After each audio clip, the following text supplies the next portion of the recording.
So what's it like by the beach? I don't know about you, but when someone says San Diego to me, I think about two different things right away. I think about amazing weather, and I usually start to think about the beaches. Most of us will agree that it's pretty difficult to have a bad day spending time at any of San Diego's incredible beaches, but what's it actually like to live at the beach or near the beach?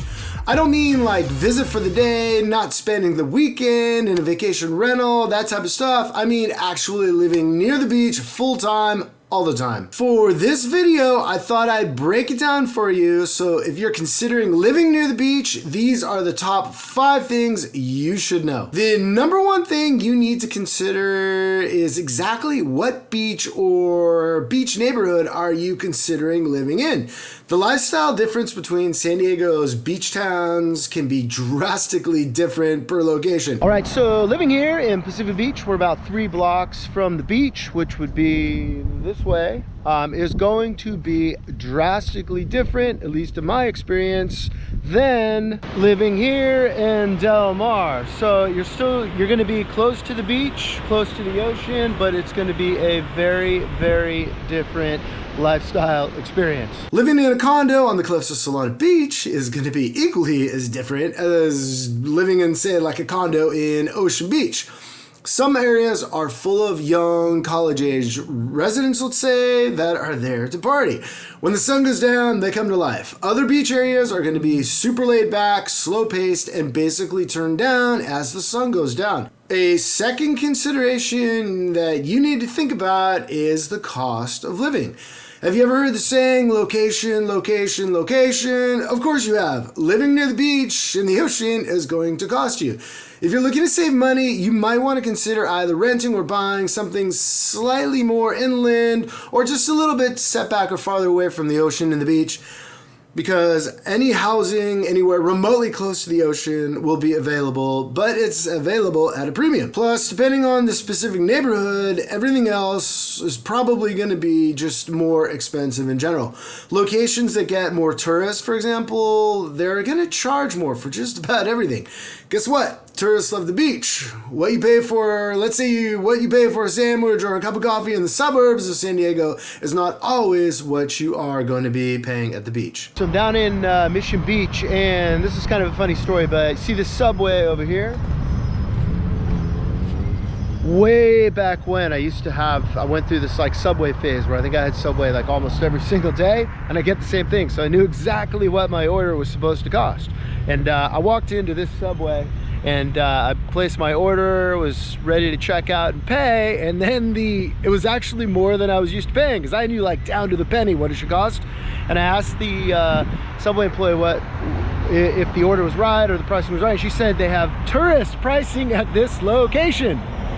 So there you go. Consideration number 3 is sort of related to what we just talked about, but for what you're paying in housing, either buying a house or renting a house or maybe an apartment, you tend to get less space, a smaller home, and in a lot of cases, an older home near the beach.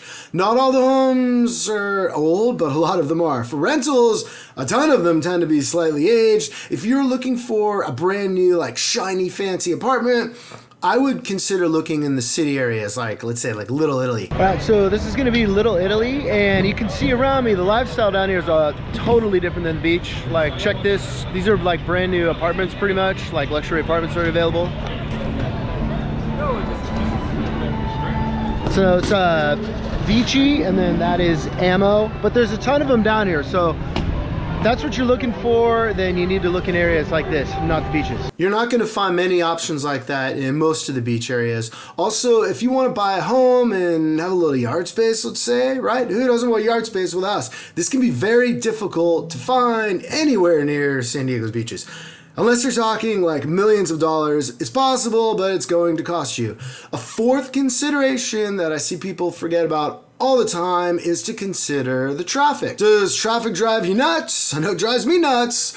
Who doesn't hate traffic? Try driving into La Jolla, let's say, during rush hour. Ever driven south to north or north to south past Del Mar? Better yet, how about driving down Mission Boulevard during the weekend in the summer or maybe the 4th of July?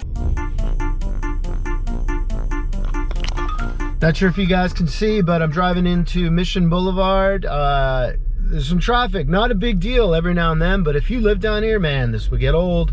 When the weather is good, and that happens a lot in San Diego, people flock to the beaches. Guess what else? Most people in San Diego drive. Beach communities can easily get overwhelmed with traffic on any given day.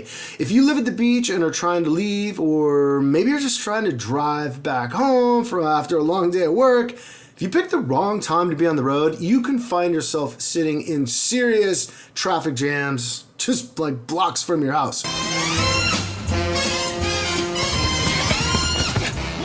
When I lived by the beach, which was amazing by the way, in Mission Beach, and I'm going back soon, I just learned to use my car as little as possible. I made use of my bike and my feet at all costs. And more importantly, when to be off the roads.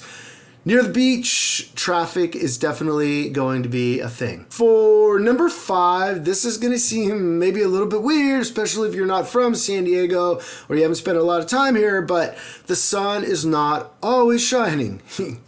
Seriously, there is a marine layer near the coastline all the way up and down San Diego that can sit and block the sun on even the most beautiful day in the rest of San Diego. Or for the vast majority of the day, this can sit there all the way into like the late afternoon.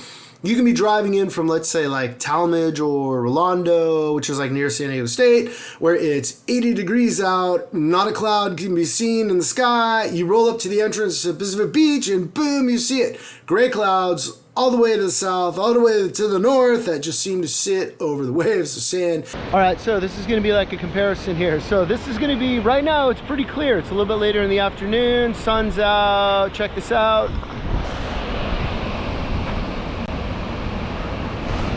Amazing day to be down by the beach, right? Well, check this out. This is gonna be from the same exact spot. It's not the same day, but it's from about a week or so ago, and I caught some of that marine layer. So you can see it's drastically different. All right, so those are 5 things I think you need to consider if you are considering moving to or living near any of the beach areas throughout San Diego. That being said, I think living by the beach is fantastic. The pros by far outweigh the cons. If you need any help moving to or living in or near the ocean in San Diego, I'm always happy to help. And don't forget to subscribe and smash that like button if you found this content useful or entertaining. Publish videos at least once a week, usually more at this point, so check back soon. If you're looking for your next video, check this one out. I think you're gonna like it. All right, so that's all I got for today, and I will see you on the next one.